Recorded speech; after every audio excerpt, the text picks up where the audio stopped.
de volta com o Educador em Entrevista. Vamos falar um pouquinho das ações da Secretaria de Assistência aqui na companhia da Aline Duarte. Gratidão pela participação conosco. Boa tarde. Boa tarde, Luciano. Boa tarde a todos os nossos telespectadores. É sempre uma grande alegria estar aqui com vocês. Obrigada pela oportunidade mais uma vez. Também na companhia da Talismara, assistente social. Gratidão pela participação. Boa tarde. Boa tarde, Luciano. Boa tarde para todas as pessoas que nos assistem. E é um prazer estar aqui hoje conversando um pouquinho com vocês sobre o Cadastro Único. Aline, a gente percebe isso, né? Todo início de ano surgem dúvidas a respeito do cadastro. As pessoas ficam preocupadas, tanto aquelas que às vezes caem no perfil de necessidade e não sabem como proceder, como aquelas que já estão, mas muitas vezes não refazem o cadastro no tempo certo, se mudam, trocam de telefone, enfim. Todo ano tem essa problemática de ajustar os dados. Sim, sim. Sim, Luciano, é uma realidade, assim, é constante, né? E nesse período aí de término, início de ano, as coisas se acentuam, né? Pensando aí que no ano passado também, se a gente pegar em dezembro, nós tínhamos um montante aí de demanda reprimida, que nós até fizemos um mutirão para atendimento das pessoas, né? Que estavam com o seu cadastro desatualizado, que estavam com medo de ter o benefício bloqueado, né, o benefício cortado, ou mesmo com o cadastro desatualizado para inserção no Família Batatais.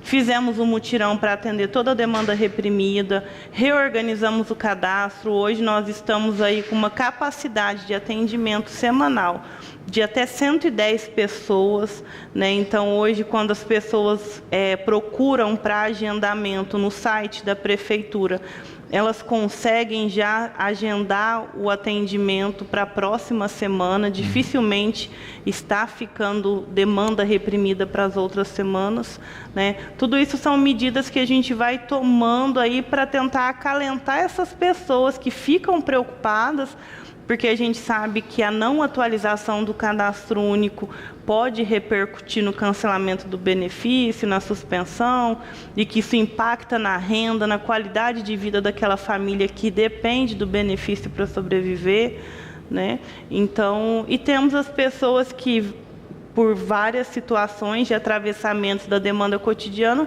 podem vir a demandar da inserção no cadastro único e do recebimento dos benefícios de transferência de renda, né, que também precisa da inscrição. E agora nós estamos aí com um cenário diferente, tem todos esses contratempos, essas questões que vão impactando na rotina e na vida da população. Nós estamos aí para fazer a migração do sistema de dados do cadastro único. Então, recentemente, nós divulgamos uma matéria no site da Prefeitura, estamos aí conscientizando a nossa população, os nossos usuários dos serviços, que durante um período aí, a partir do dia 28 de fevereiro até o dia 20 de março, o sistema vai passar aí por uma migração. Então, depois a Talismara vai falar melhor sobre isso, né?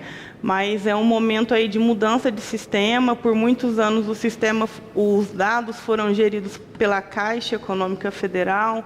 Agora, por uma questão de transparência, uma questão de coesão, de já poder puxar os dados, né? Estou falando a grosso modo da população, vai ser administrada aí pelo DataPrev. Então, nós vamos ficar com o sistema aí suspenso temporariamente, né? Talismara, a Aline colocou uma questão bacana, que é esses procedimentos, né, para refazer o cadastro, refazer, atualizar, etc. Mas por mais que tenha informação, a gente ainda concorre com a desinformação. Como é que é a rotina, né, junto ao cadastro único com isso, né? Porque de vez em quando bate aquela fake news. Sim. Né, e eu tenho certeza que aparece muita gente desesperada lá com medo de perder o benefício, correto? Sim, correto. Ultimamente, né, a fake news aí está em todos os lugares, né?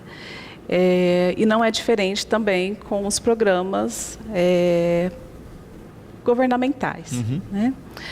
Então, muitas famílias às vezes recebem por meio de WhatsApp ou por meio de mensagens para fazer a atualização cadastral, né? E aí, geralmente, essa atualização ela vem junto com um link, né? Então, o que a gente orienta para buscar a informação correta na central de cadastro único.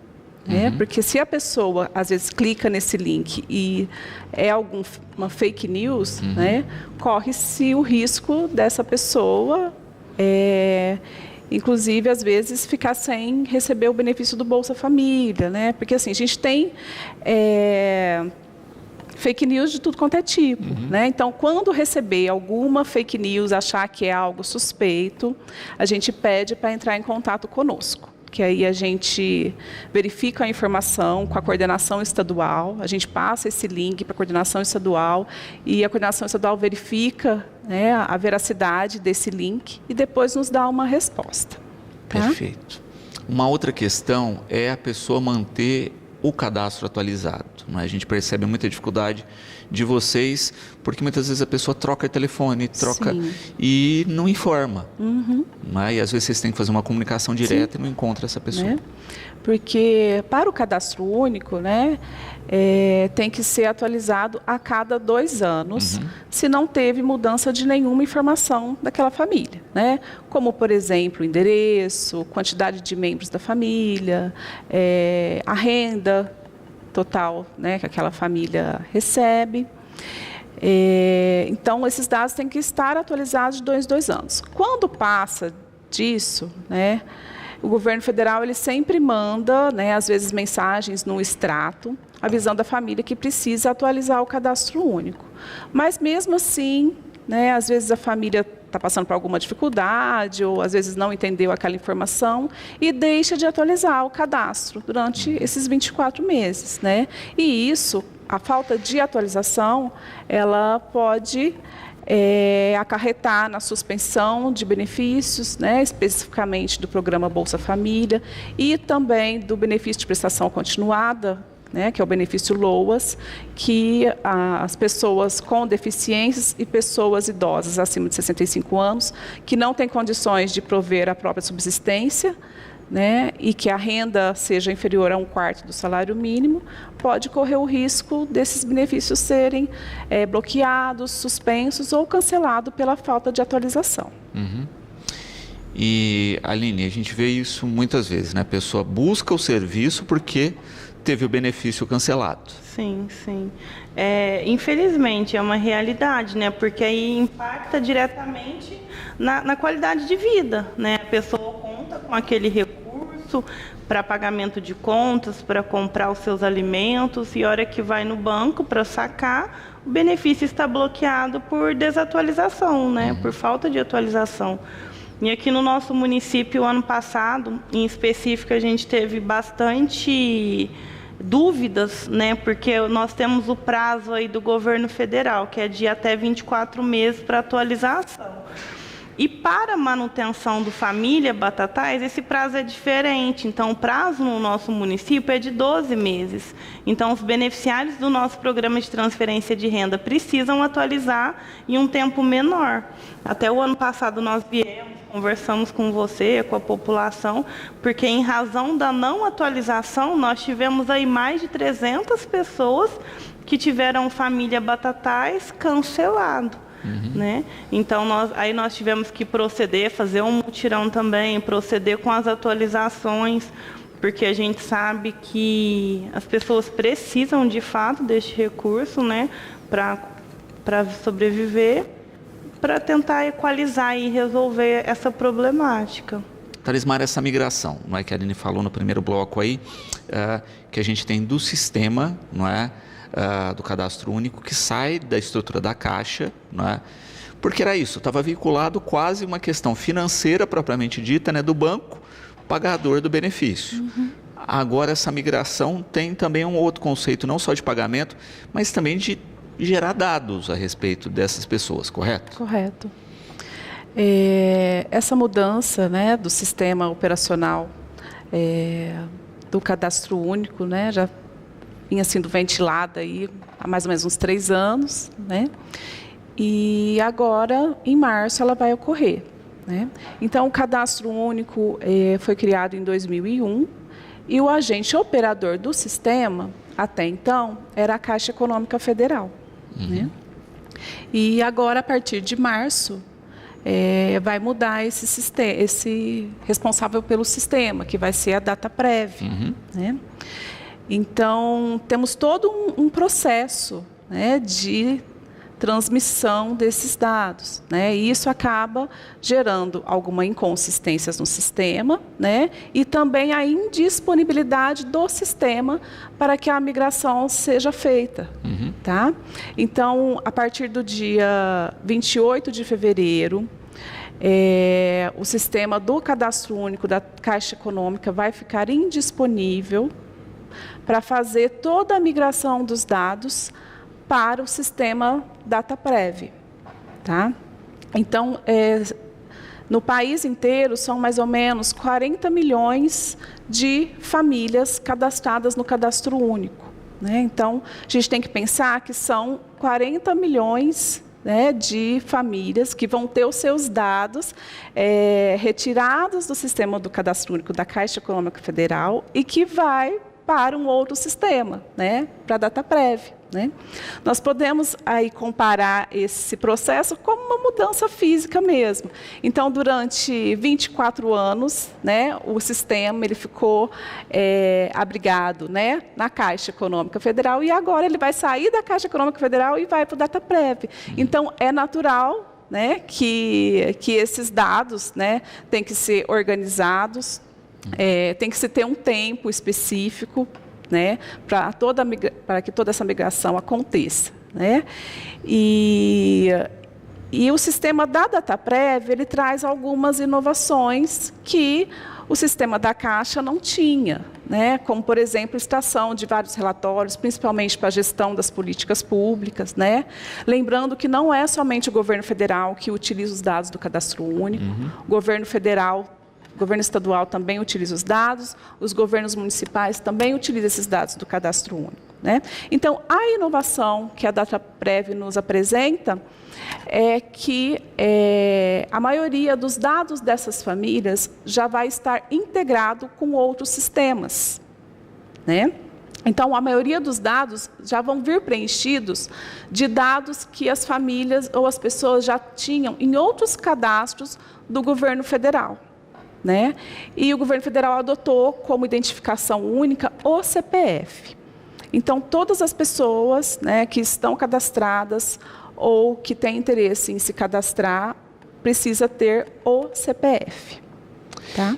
E é interessante essa questão do perfil de dados, né, do banco de dados, e até acho que, né, um alerta para a comunidade nesse sentido é que cada vez mais se fecha o cerco no jeitinho, não é? No desvio de recursos, naquele cadastro da pessoa que tem um perfil que não se enquadra, né? Porque esses dados cada vez mais começam a ser cruzados, né, Aline? Sim, a gente vê isso, e como o mesmo banco de dados vai servir para o governo federal, estadual e municipal, no caso do auxílio municipal, vocês vão ter fontes ainda mais detalhadas de informação. Sim, com certeza.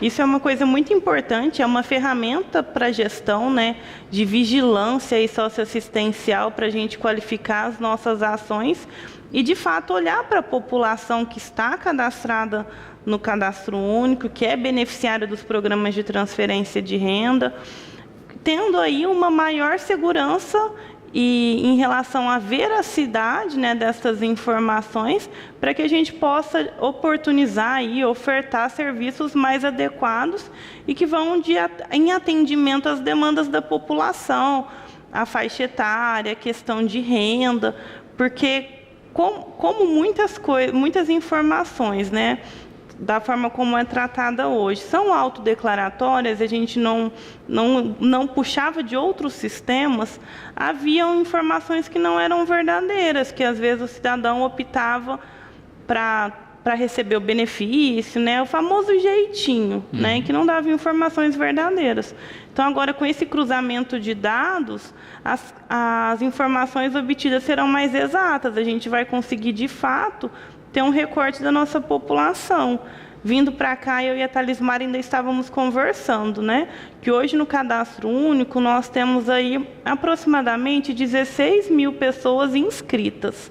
com um total aí de 3.500 famílias beneficiárias, né? Se formos olhar para os números, né, no geral, é mais de 7.000 pessoas que são beneficiárias direta ou indiretamente, né? Indiretamente porque eu falo de grupos de filhos, né?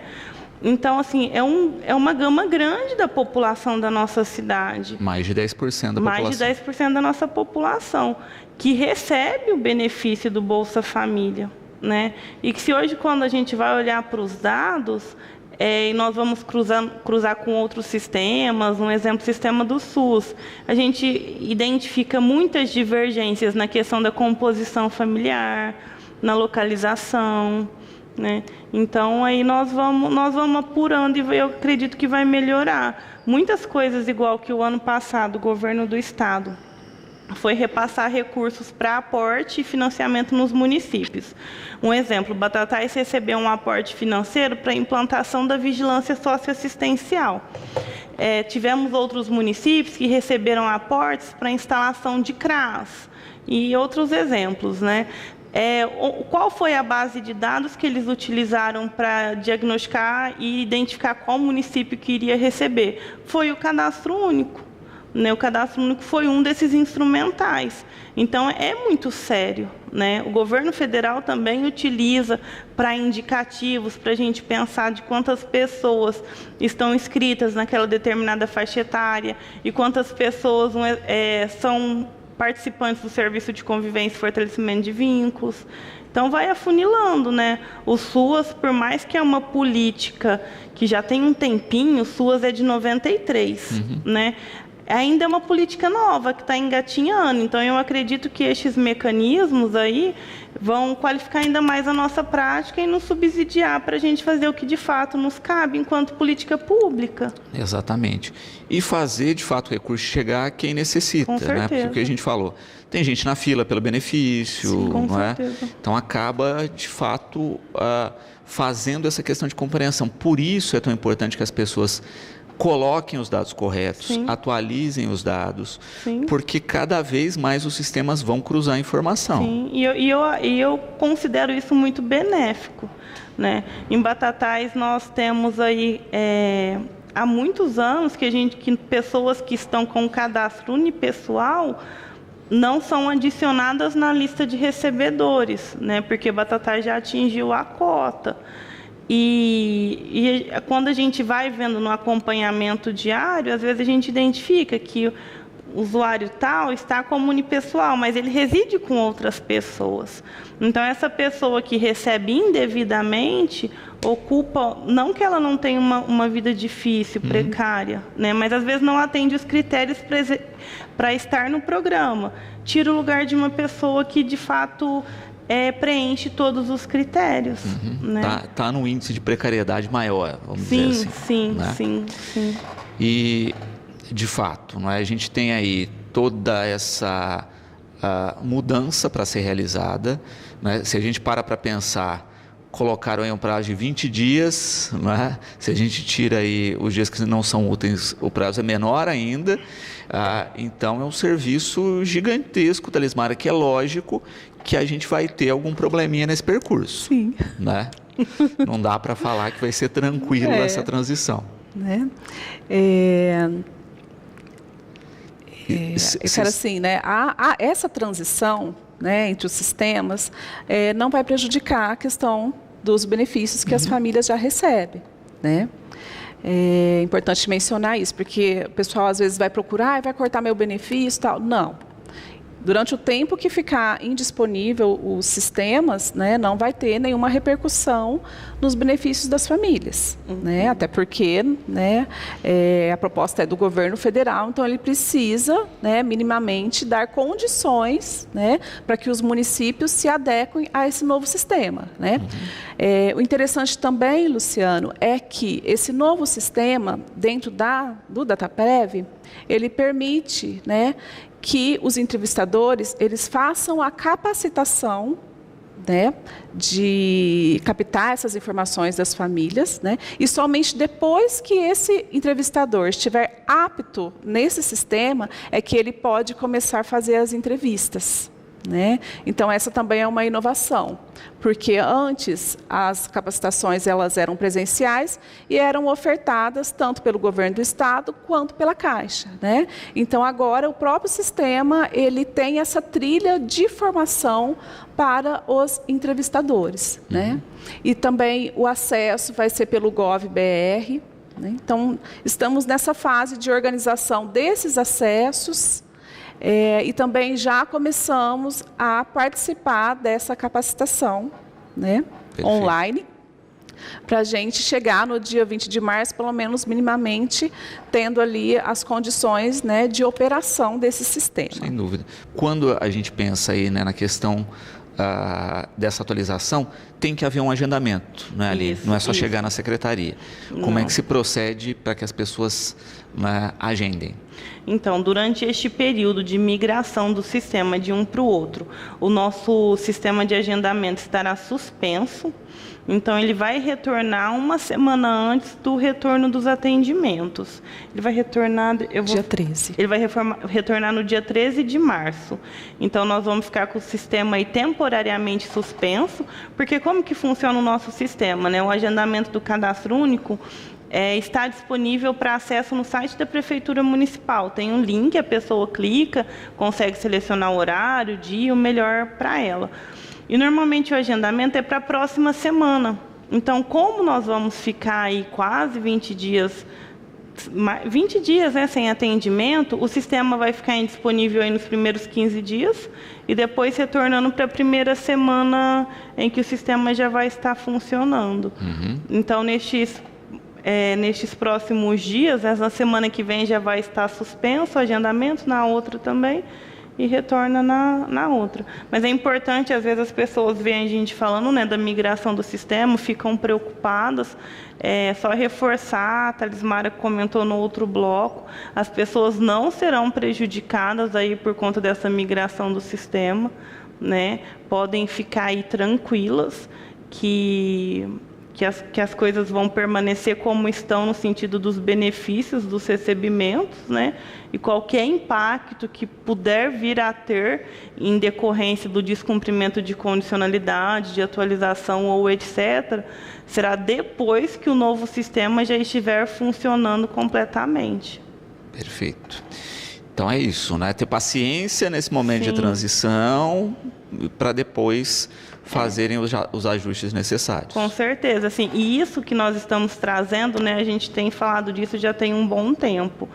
É uma realidade em todo o território nacional. Então, assim, isso não é um recorte do nosso município. Às vezes as pessoas vão falar, só em Batatais. Não. Em todo o Brasil vai passar por este mesmo processo de modificação de sistema, de migração de dados. Então, vai ser a realidade de todas as cidades. Perfeito. Também aqui, Juliana, né, perguntando aqui a respeito de eventuais problemas quando fizer essa transição, né? Se vai haver aí um momento de atendimento, como é que se pensa nisso, Talismara?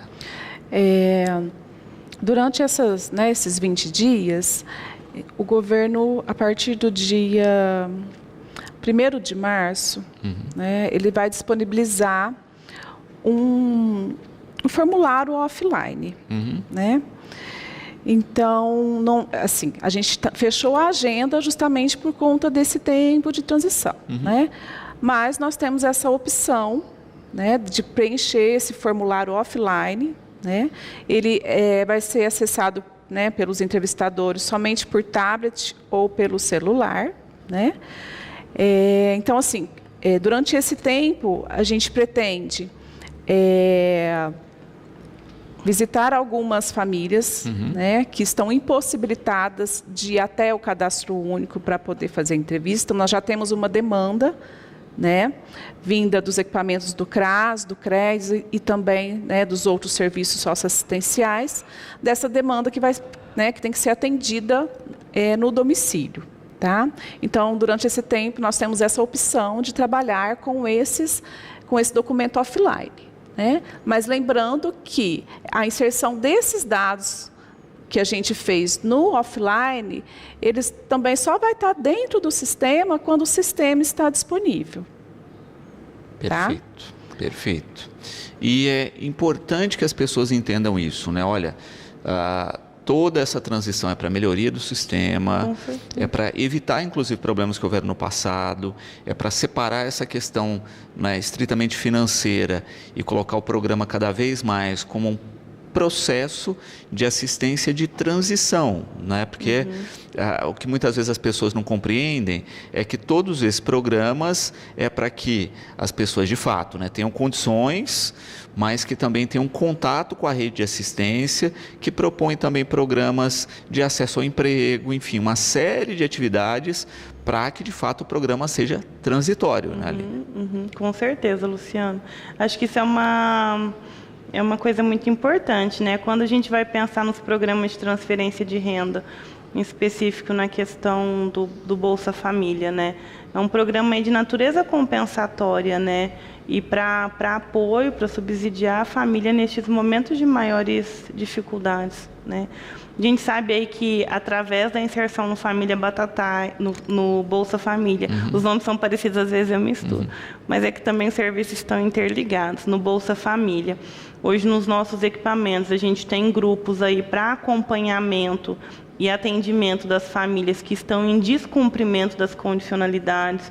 Então hoje nos nossos equipamentos são feitos planos de acompanhamento, então que tem um profissional ali que vai definir se os atendimentos serão semanais, quinzenais, mensais, mas para dar um apoio para a família, superar aquela situação de vulnerabilidade, pensar em novas perspectivas aí para a vida, né?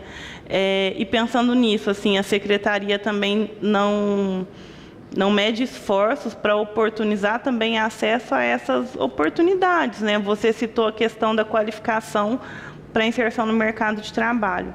Nós fechamos aí junto ao Senai e ao Sebrae um cronograma de cursos para inclusão produtiva, né? Nós vamos ter cursos aí no decorrer deste ano todo, voltados aí para a qualificação de mão de obra, para que essas pessoas tenham condição de serem inseridas no mercado de trabalho, ou se for à vontade, comecem a empreender, né? E nós fizemos aí, estamos trabalhando muito juntos com a Secretaria de Desenvolvimento. Na última reunião que nós tivemos, até estava eu, o Roger, os representantes do Sebrae, porque nós estamos estudando ferramentas para que, de fato, a gente consiga concretizar, efetivar a inserção dessas pessoas no mercado de trabalho, né? Porque é uma realidade que antes nós tínhamos, que nós conseguíamos qualificar, oportunizar o curso para muita gente, mas não conseguíamos efetivar a inserção no mercado de trabalho. Então, estamos aí fazendo parcerias para que isso de fato aconteça, né? Porque a gente acredita muito que o trabalho é um ponto de mudança, né? De realidade, para a conquista de autonomia. A renda, né? Não adianta a gente romantizar, a gente vive em um mundo capitalista em que a maioria das coisas tem um preço e um valor que, se a gente não tiver recurso, a gente não consegue adquirir, né? Então, que precisa do dinheiro para sobreviver. Então, estamos pensando nisso também. O que a Talismara comentou sobre a qualificação dos nossos entrevistadores, a nossa gestão, né? Uma prioridade aí do Juninho, do Dr. Ricardinho, o Orion, que está como secretário de Assistência Social, a qualificação dos nossos profissionais. Então, a qualificação da mão de obra dos profissionais do SUAS. O que é SUAS? A gente vê falar muito de SUS, né? O SUAS é similar, Sistema Único de Assistência Social. Então, de olhar para essa política pública, de qualificar os nossos trabalhadores para que eles possam atender a população da melhor maneira.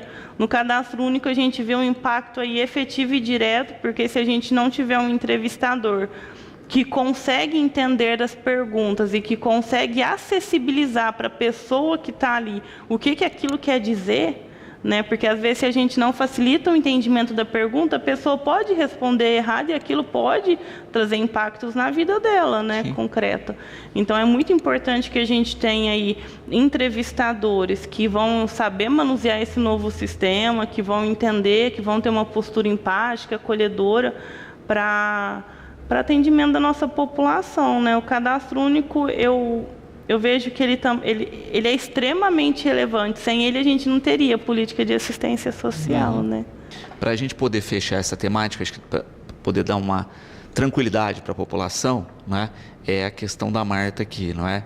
Então, as pessoas podem ficar tranquilas nesse momento que, é lógico, é uma mudança de sistema, mas os benefícios que estão sendo pagos continuam. Continuam sem nenhum prejuízo para o beneficiário. Podem ficar tranquilos, conforme a gente disse, né, é uma questão do sistema, é uma situação que vai impactar em todo o território nacional, mas não vai impactar na perda, no bloqueio, na suspensão do benefício. Não acontecerá nada disso em razão dessa migração do sistema. Perfeito, né? Mas lembrando isso, né?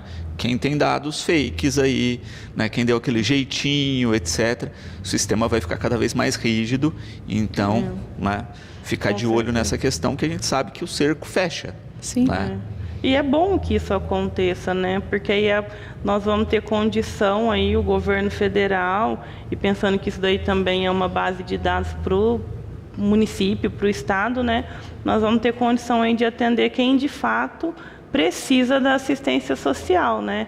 Que isso vem no lema, nas diretrizes da política, né?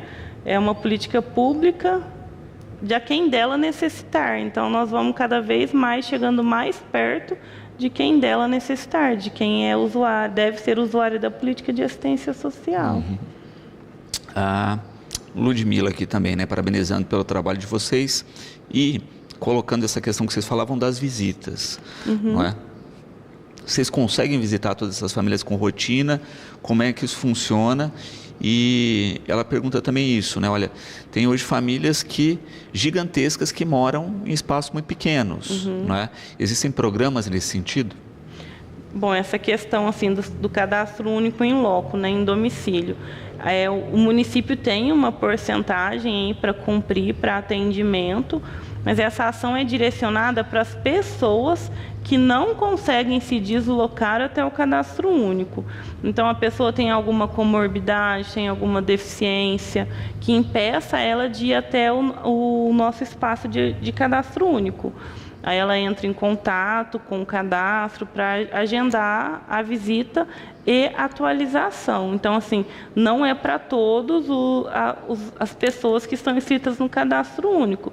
São para essas pessoas que estão em situações específicas, né? E para essa questão aí que ela perguntou também, para a questão habitacional, né, de famílias numerosas que residem em espaços pequenos, na assistência social nós não temos a frente da habitação, né? A política de assistência social, a gente entra aí quando tem vai se construir algum conjunto habitacional, a gente vem com algumas frentes de trabalho para trabalhar com aquela população que vai adquirir a casa, que vai comprar, mas não é uma das nossas frentes de trabalho, né? Então, a gente sabe dessa realidade, a gente sabe que essa realidade se acentua, tendo em vista aí os valores de aluguéis, né, e as dificuldades para a aquisição da casa própria, só que não é uma das nossas frentes de trabalho enquanto política pública. Perfeito. Para as pessoas que tiverem dúvida, né, a respeito dessas questões, Aline, a partir de que momento aí ou como proceder, ou devem ficar tranquilas e esperar essa transição? Olha, tem pessoas que são ansiosas, né, que ficam angustiadas, então podem entrar em contato com o cadastro único. Hoje o nosso telefone recebe ligações também, é o WhatsApp, então é 3761-1371, né? É esse o número, estou confirmando, que às vezes eu misturo com o da gestão. Podem entrar em contato, este número também tem o WhatsApp. Então, a gente também responde.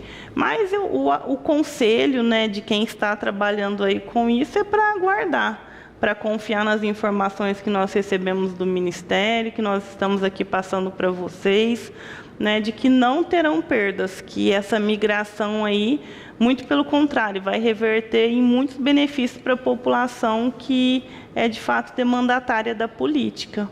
Perfeito. Talismara, eu acho que é também uma questão de, não é, se manter atento às informações. A secretaria vai fazer esse trabalho também com vocês, né?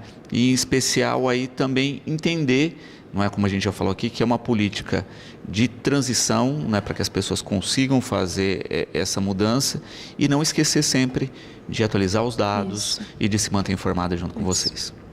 E qualquer dúvida, também podem comparecer na Secretaria, né, de Assistência Social e Cidadania, e a Central de Cadastro está lá. Estamos lá também para qualquer dúvida, qualquer esclarecimentos. Muito bom. Talismara, gratidão pela participação, fica sempre o convite aqui e a gente espera que essa transição seja o mais tranquila possível. Tomara, também estamos confiantes, embora ansiosos. É isso. Aline, obrigado pela participação e fica sempre essa ponte aqui de diálogo com a nossa comunidade. Obrigada, Luciano, pela oportunidade, né?